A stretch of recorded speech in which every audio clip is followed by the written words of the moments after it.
अब बहुत इंटरेस्टिंग है क्योंकि फ्राइडे को बहुत मतलब क्यूरियस था।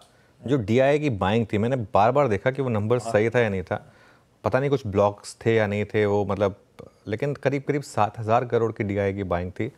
उसके सामने एफआईएस ने सिर्फ 1200 करोड़ के करीब सेल किया था।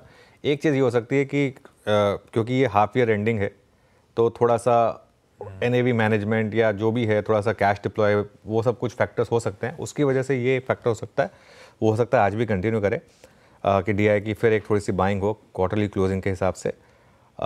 एफआईआई की सेलिंग है लेकिन 1200 करोड़ की, लेकिन एफआईआई की जो सेलिंग है ना, ये मुझे लग रहा है टेम्परेरी है, ये वापस बाइंग में बदलेगी। क्योंकि अब जब आप अक्टूबर टू दिसंबर के पीरियड में जाएंगे तो एफआईआईस को अपने पोर्टफोलियोज को बेंचमार्क करना पड़ेगा, और इतने अंडरवेट हैं एफआईआईस इंडिया में, अगर थोड़ा सा भी उन्होंने अंडरवेट से न्यूट्रल करने की कोशिश की तो उसी में $100 बिलियन आपकी मार्केट में आ जाएंगे। तो इसके लिए वो मेरे ख्याल से एक काफ़ी इंटरेस्टिंग चीज़ रहेगी।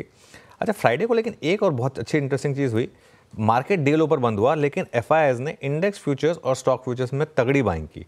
इंडेक्स फ्यूचर्स में करीब करीब 1700 करोड़ की बाइंग की, स्टॉक फ्यूचर्स में करीब करीब 3600 करोड़ से ऊपर की बाइंग करी, और विद इन इंडेक्स फ्यूचर्स भी अगर आप देखेंगे तो दोनों में बाइंग थी। निफ्टी में भी करीब करीब 1200 करोड़ की बाइंग थी और निफ्टी फ्यूचर्स में 380 करोड़ की बाइंग थी। वो ट्रेंड आएगा आपकी स्क्रीन पर। 2 दिन से अब निफ्टी फ्यूचर्स और बैंक निफ्टी फ्यूचर्स दोनों में बाइंग हो रही है। ये मुझे आंकड़े और मार्केट का खेल एकदम अलग था। अब आप देखिए, लॉन्ग शॉर्ट देखिए, 18,000 लॉन्ग ऐड हुए सिस्टम में और 6,700 शॉर्ट कम हुए सिस्टम में।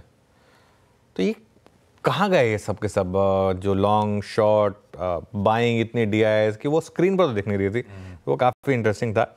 और वो लॉन्ग शॉर्ट देखिए अब आपको काफ़ी ऊपर की तरफ बढ़ा, और फिर से हम ऑलमोस्ट अब तक के ऑलमोस्ट हाईएस्ट नेट लॉन्ग पर आने वाले हैं। 81% नेट लॉन्ग है हम, और करीब करीब 3,61,000 के करीब लॉन्ग कॉन्ट्रैक्ट हो गए यहाँ पर। इवन इंडेक्स ऑप्शंस का आंकड़ा बहुत इंटरेस्टिंग था। इंडेक्स ऑप्शंस में स्प्रेड बनाए हैं एफआईआईस ने दोनों तरफ, कॉल लॉन्ग ज़्यादा, उसके सामने कॉल शॉर्ट 3.7 लाख, तो नेट 3.5 लाख कॉल बाई हुई। सेम पुट लॉन्ग में, पुट लॉन्ग 6 लाख और पुट शॉर्ट 3 लाख, तो अगेन पुट में भी 3 लाख का स्प्रेड है। तो ये बहुत इंटरेस्टिंग था जो फ्राइडे का बेसिकली डेटा ऐसा है, डेटा देख के कुछ समझ नहीं आ रहा, फ्राइडे का ऐसा डेटा था।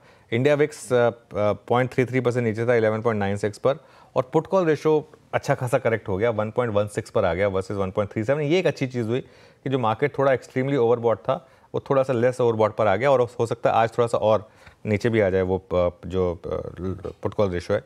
लॉन्ग शॉर्ट की जहाँ तक बात है, बीपीसीएल और ग्रैन्यूल्स में लॉन्ग बने, और बीपीसीएल का लॉन्ग काफ़ी इंटरेस्टिंग था। क्रूड के गिरने का आई थिंक एक इम्पैक्ट था।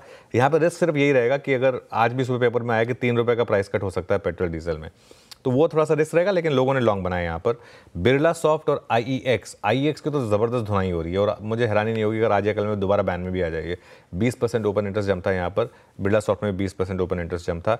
शॉर्ट कवरिंग हुई थी गेल और आरईसी में, लेकिन आज गेल के लिए थोड़ी सी नेगेटिव खबर आ गई, तो इसके लिए गेल पर फोकस करेंगे। और लॉन्ग अनवाइंडिंग हुई थी 2 स्टॉक्स में, चोला फाइनेंशियल और चोला इन्वेस्टमेंट और अदानी पोर्ट्स, यहाँ पर लॉन्ग अनवाइंडिंग हुई। बैन में कोई भी स्टॉक नहीं है अभी के लिए एटलीस्ट, और 1-2 दिन से वो चेंज हो जाएगा, लेकिन अभी के लिए बैन में कोई स्टॉक नहीं है। ये तो डेटा